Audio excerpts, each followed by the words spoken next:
Evangelioterapia no seu lar.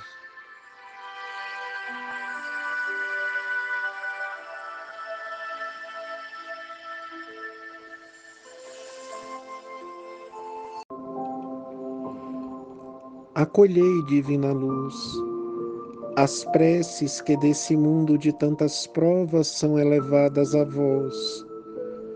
Recebei piedosamente todos os clamores que vos são entregues. Perdoai todas as faltas que nós cometemos no espinhoso caminho da transformação. Dai a nós, vossos filhos, o pão da misericórdia e da redenção. Amparai-nos em nossas quedas, nessa estrada de expiação. Iluminai-nos na jornada, para merecermos renascer em uma nova encarnação. E em cada regresso, fazei-nos melhores e mais dignos do vosso perdão. Assim seja.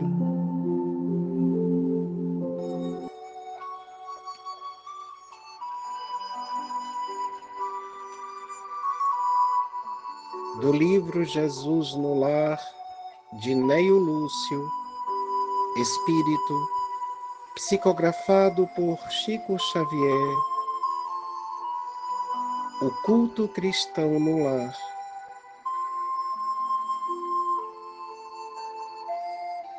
Povoara-se o firmamento de estrelas, dentro da noite prateada de luar, quando o Senhor, instalado provisoriamente em casa de Pedro, tomou os sagrados escritos e, como se quisesse imprimir novo rumo à conversação que se fizera improdutiva e menos edificante, falou com bondade.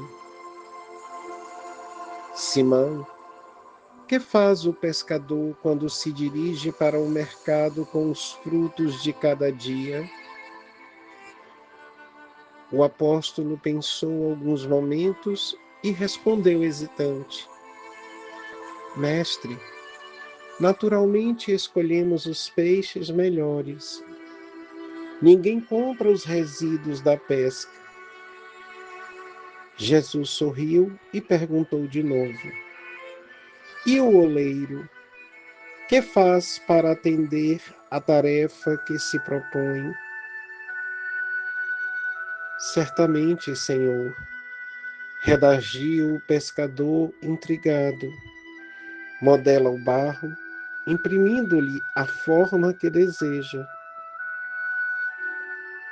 O amigo celeste, de olhar compassivo e fulgurante, insistiu.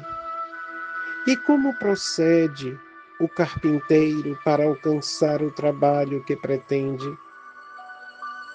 O interlocutor, muito simples, informou sem vacilar. Lavrará a madeira, usará a enxó e o serrote, o martelo e o formão, de modo não aperfeiçoará a peça bruta.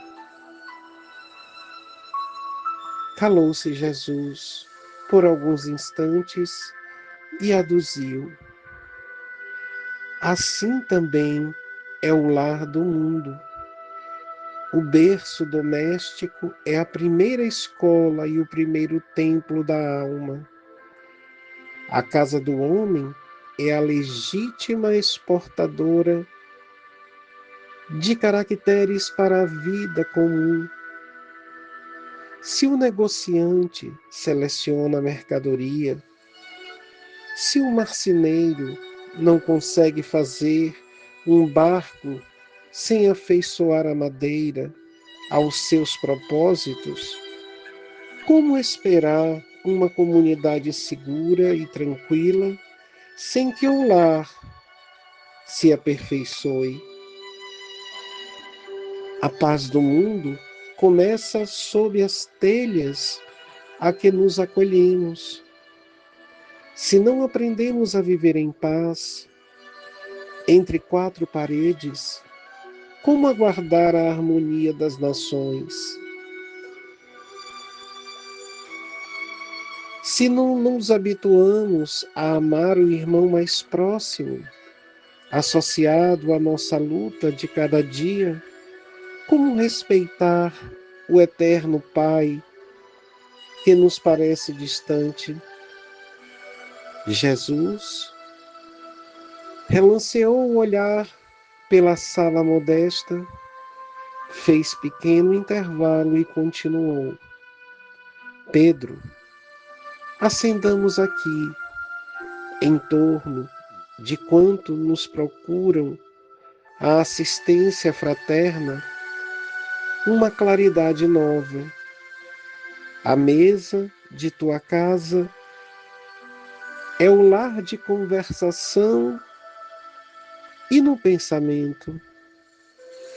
O Pai que nos dá o trigo para o celeiro através do solo, envia-nos a luz através do céu.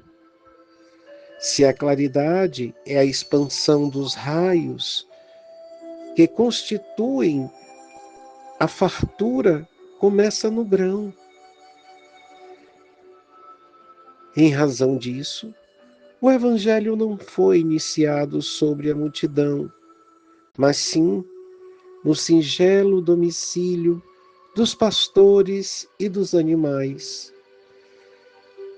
Simão Pedro fitou no Mestre os olhos humildes e lúcidos e, como não encontrasse palavras adequadas para explicar-se, murmurou tímido: Mestre, seja feito como desejas. Então Jesus, convidando os familiares do apóstolo à palestra edificante e à meditação elevada, desenrolou os escritos da sabedoria e abriu na terra o primeiro culto cristão no lar. Neio Lúcio, Espírito.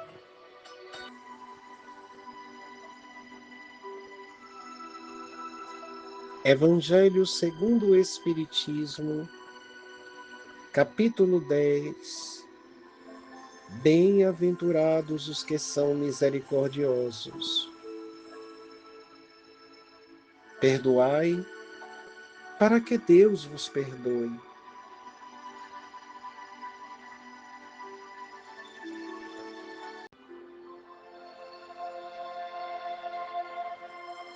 Bem-aventurados os que são misericordiosos, porque obterão misericórdia. Mateus, capítulo 5, versículo 7.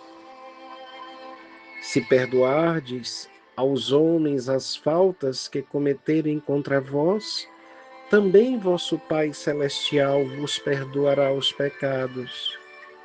Mas, se não perdoardes aos homens, quando vos tenham ofendido, vosso Pai Celestial também não vos perdoará os pecados.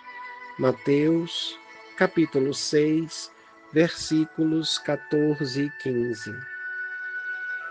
Se contra vós pecou vosso irmão, ide fazer-lhe sentir a falta em particular a sós, com ele. Se vos atender, tereis ganho o vosso irmão. Então, aproximando-se dele, disse-lhe Pedro: Senhor, quantas vezes perdoarei a meu irmão quando houver pecado contra mim? Até 7 vezes? Respondeu-lhe Jesus: Não vos digo que perdoais até 7 vezes, mas até 70 vezes 7 vezes. Mateus, capítulo 18, versículos 15, 21 e 22.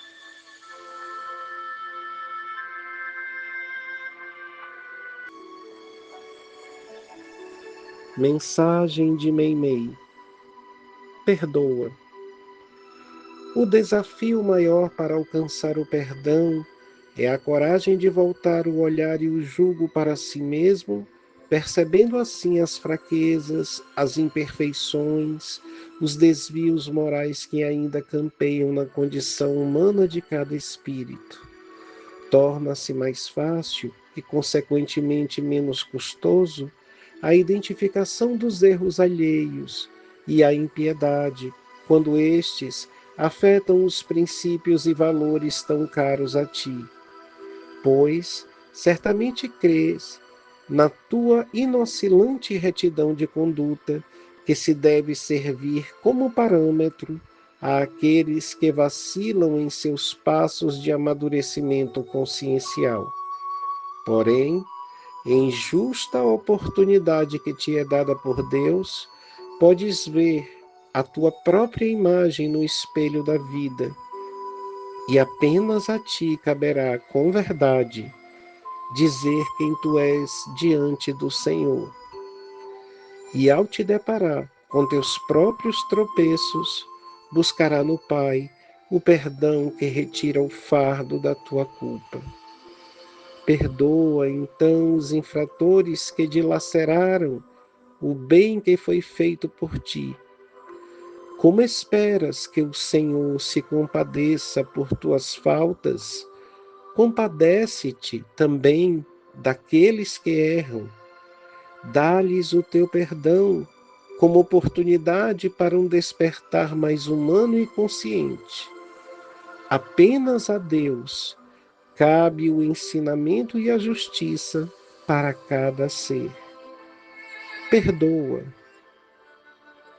Mei.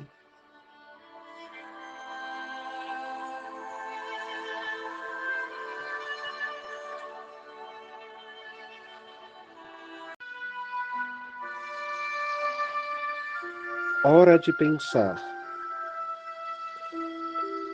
Por que Jesus condiciona o perdão de Deus ao nosso perdão? Porque Jesus reconhece a presença de Deus, a manifestação divina em cada criatura, em cada ser. Jesus nos convida a uma reflexão para que nós possamos descomplicar a ideia do perdão. Jesus mostra que se Deus é em nós, como Ele assim o é, nós temos a capacidade do perdão à medida em que olhamos para este ato como uma ação em benefício de nós mesmos. E fazendo bem a nós mesmos, estaremos bem para podermos realizar atos de bondade para com aqueles que erram, que tropeçam. Jesus nos convida ao exercício da compreensão. Por isso é que Jesus condiciona o perdão de Deus ao nosso, porque o Mestre sabe que somos capazes de perdoar. Na segunda questão, mas Deus é misericordioso, nós não. Então não seremos perdoados? Se buscarmos compreender que Deus é a inteligência suprema acima dos nossos conceitos tão pequenos, tão infantis, tão imaturos de bem e de mal, nós vamos entender que Deus não precisa nos perdoar por nada, porque se temos origem nessa força maior, essa força maior que chamamos de Deus sabe de todas as nossas fraquezas, de todas as nossas imperfeições e nos dá todas as oportunidades para nós evoluirmos, para nós nos melhorarmos, para crescermos em consciência e assim deixarmos para trás a ideia de odiosidade, de condenação, de pecado, de erros. Somos espíritos em evolução que carecemos passar por todas as etapas do amadurecimento consciencial que nós necessitamos. Portanto, Deus é infinitamente misericordioso, porque está acima dos nossos padrões de bem, de mal, de certo, de errado, de justo e de injusto. Na terceira questão, é justo perdoar a quem nos faz o mal? É justo para conosco buscarmos a cada instante o bem-estar de que nós devemos gozar ao longo da nossa existência imortal. Porque a verdadeira justiça vem de Deus. Se o outro nos faz o mal, se o outro erra para conosco, é sobre o outro, não sobre nós. A justiça que faremos no ato do perdão às faltas alheias, àqueles que nos fazem tanto mal, certamente é para o nosso bem-estar. Devemos estar preocupados com a nossa paz interior, com a nossa saúde mental, espiritual, física e emocional.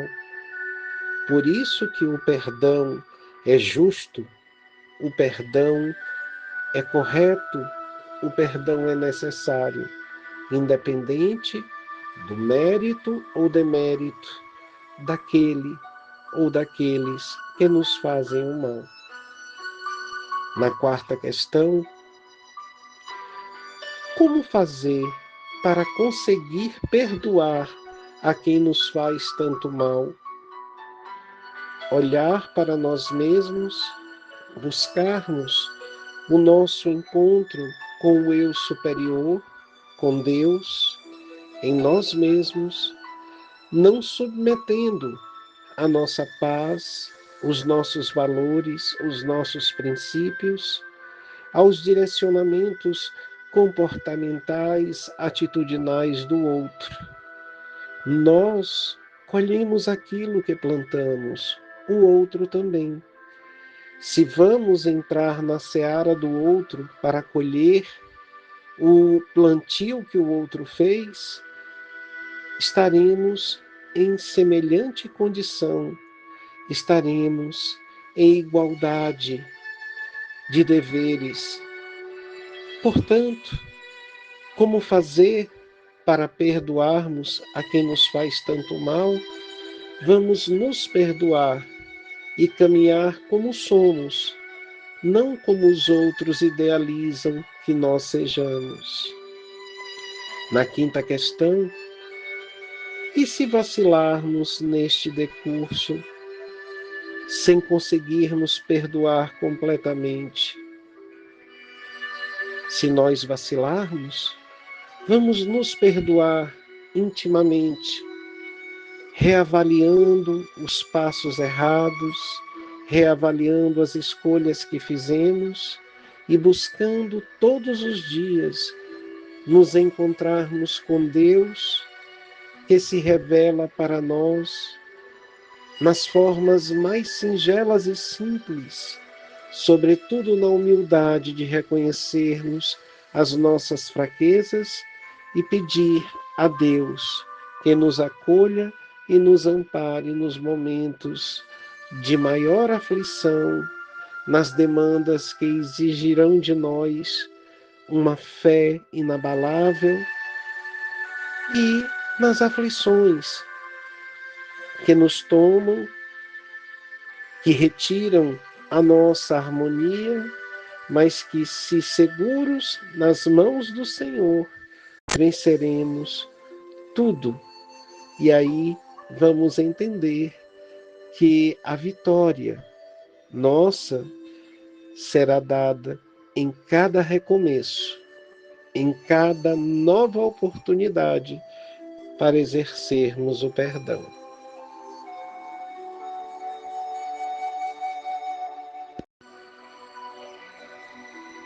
Considerações finais. O maior desafio para conseguirmos perdoar alguém é o reconhecer dos nossos próprios defeitos, julgando que jamais seremos capazes de errar como o outro erra. Mas nós nos impedimos, em fugas convenientes da nossa realidade, de reconhecer as graves imperfeições que ainda dominam o nosso moral. Para alcançarmos o perdão, será necessário nos despirmos das falsas máscaras que usamos, escondendo quem verdadeiramente somos no mais íntimo de nós mesmos. Ítalo Barreto.